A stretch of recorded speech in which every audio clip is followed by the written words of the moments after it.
Hello, I'm Deb Morgan of Not a Rehearsal, and I've got the honour and privilege of interviewing some of the authors of this incredible book, Revival, Women Embracing Their Superpowers, which is the brainchild of Sharon Brown, who is the founder of Revival Sanctuary. Now, I'm joined today by Claire Cahill, who is a coach at Ascendo Coaching, and she's the founder of Ascendo Coaching. Claire, thank you so much for joining me. You're welcome. Thank you for inviting me. Very welcome. Now, Claire, I've read your story and it's absolutely a study in focus, drive and determination. Would you like to share a bit about your story for us? Because you haven't had a usual route to what you're doing now, have you?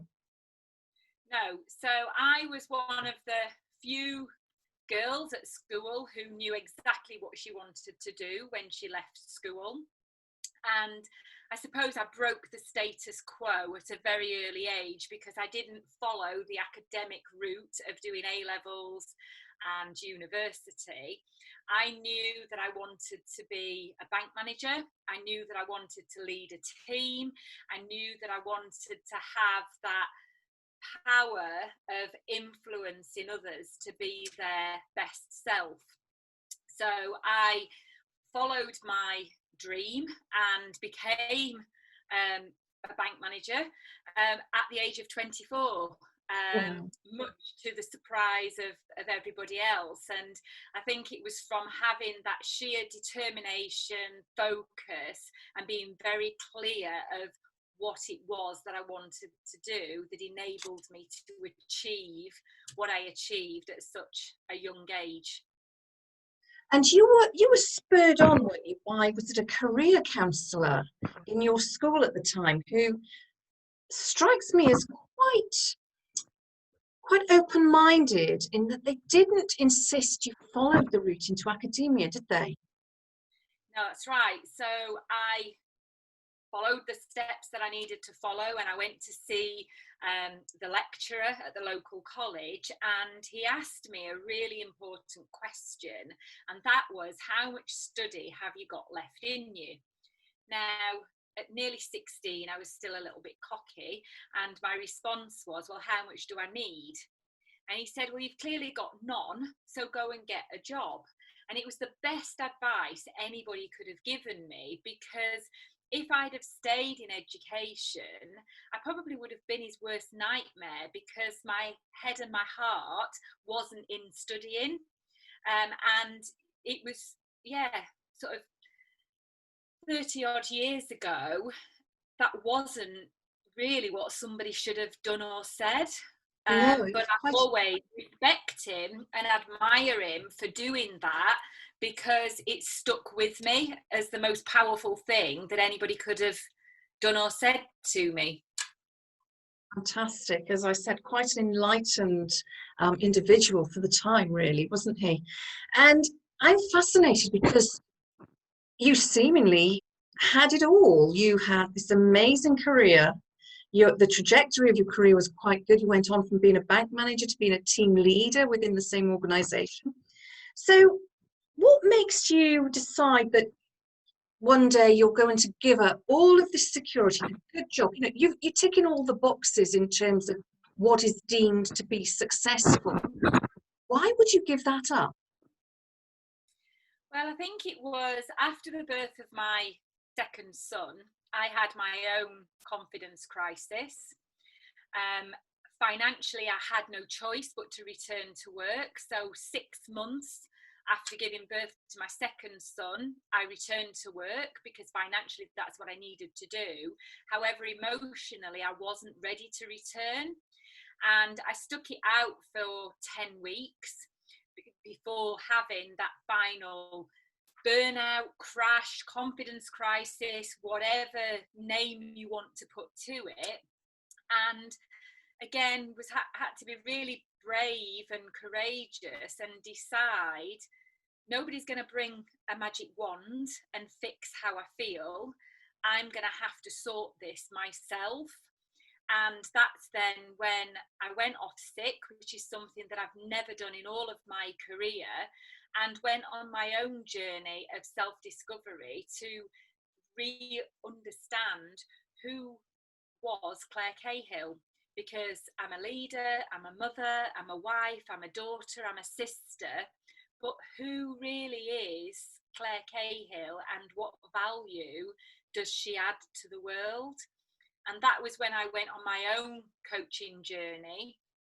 And that was when I got my confidence back. I got the sparkle back in my eyes when I realised, actually, this is the part of who I am that I enjoy the most, helping other people ignite that flame that maybe has gone out, and therefore, you know, use the opportunity of that coaching has presented to return to work, to become a qualified coach, and start to follow your own passion and dreams. And that's what I did. So, you know, some might say I took the safe and easy route by staying in employment, going back to study, becoming a qualified coach, running my business alongside employed work. And then it got to a stage where I cannot grow anymore as an individual, as a leader in a business or as a business owner, unless something gives. So what is it that needs to give?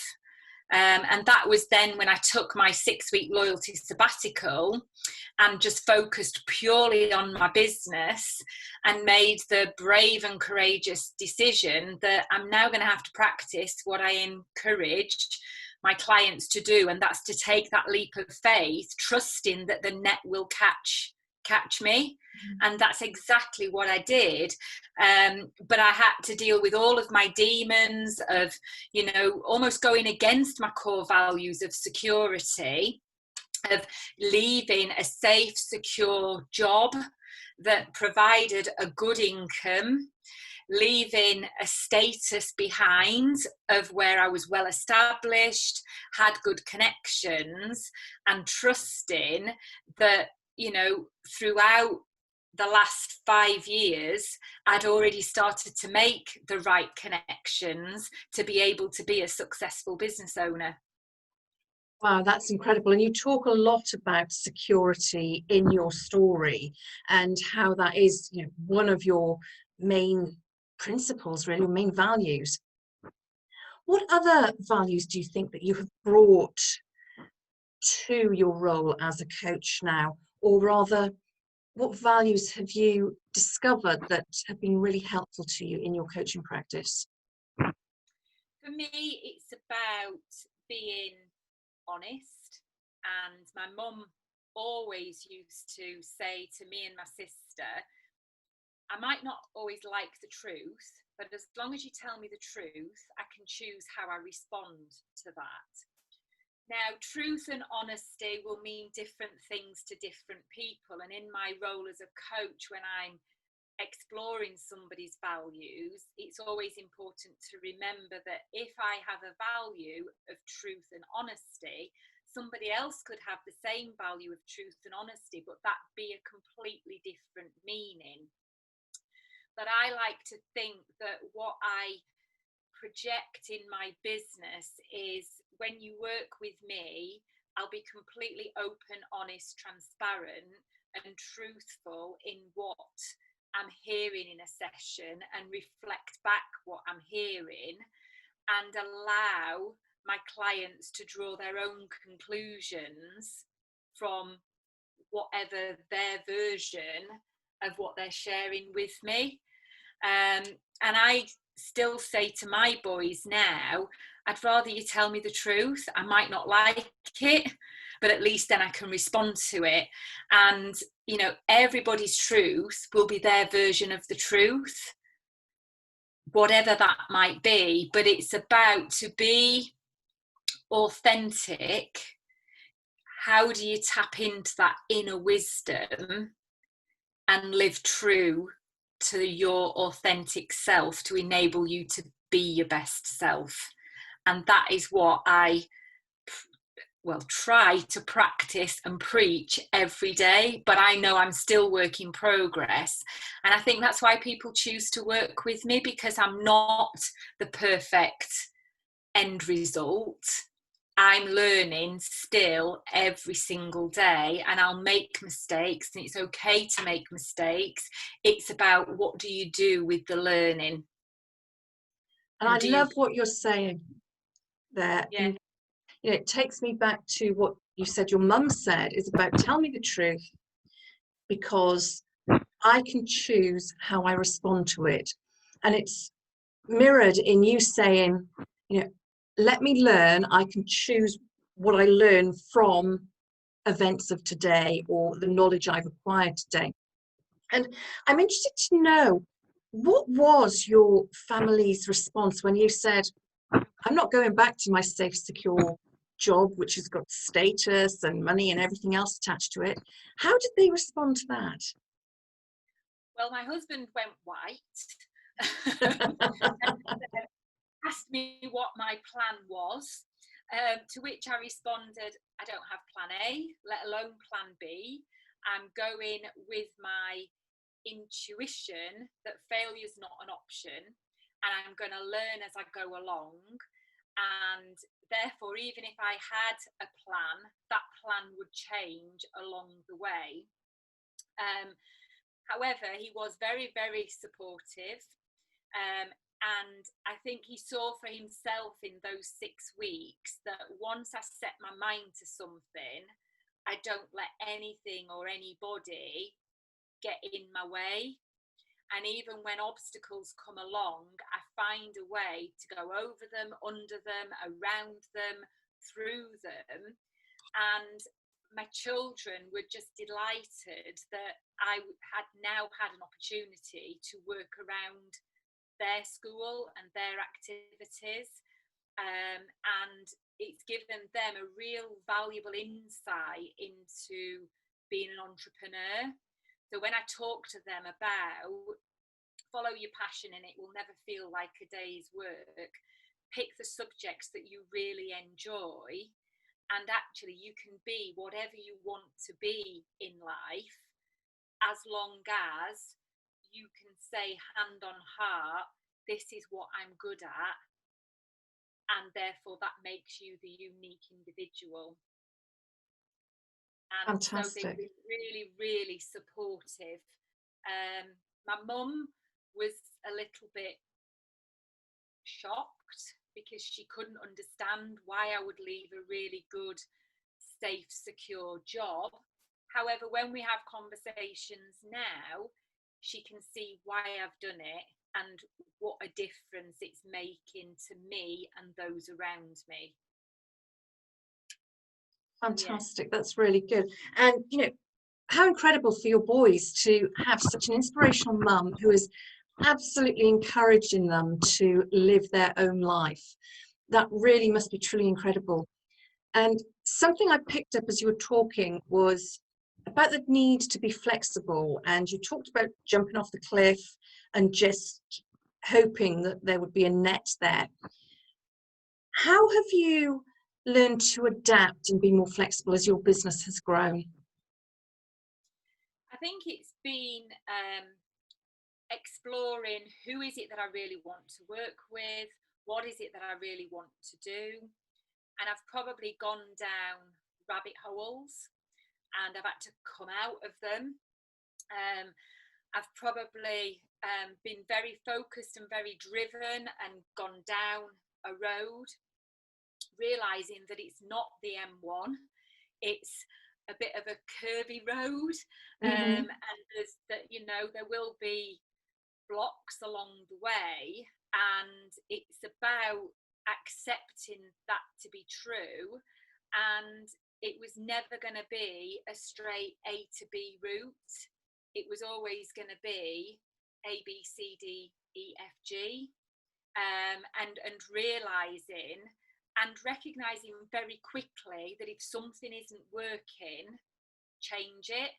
And I've always said failure is not an option for Claire Cahill, which is why you have to learn very, very quickly.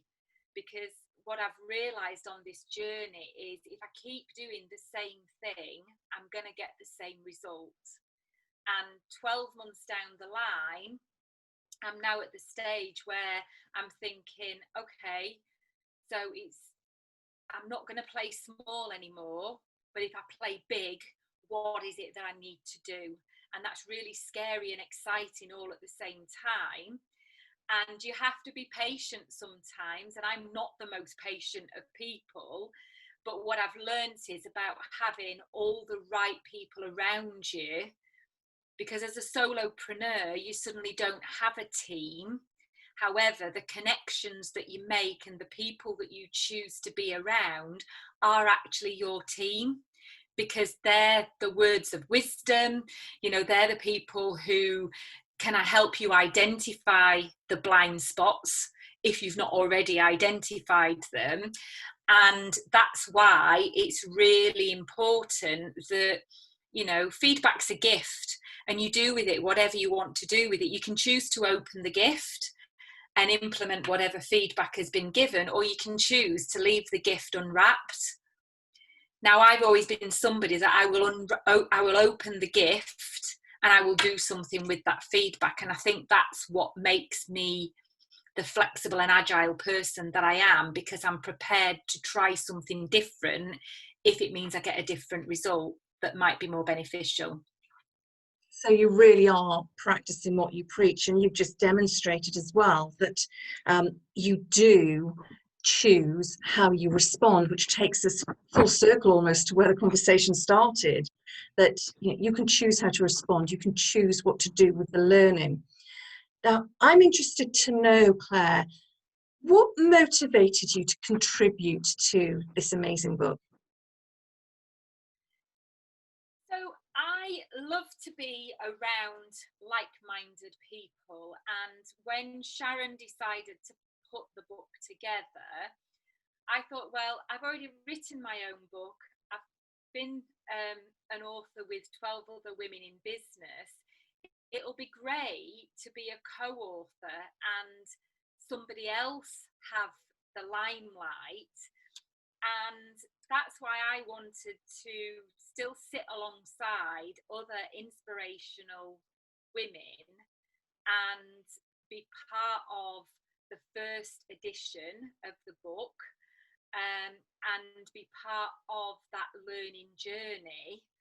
And so even though I've shared parts of my story in other books, the story that I've shared in this book is another part of my story.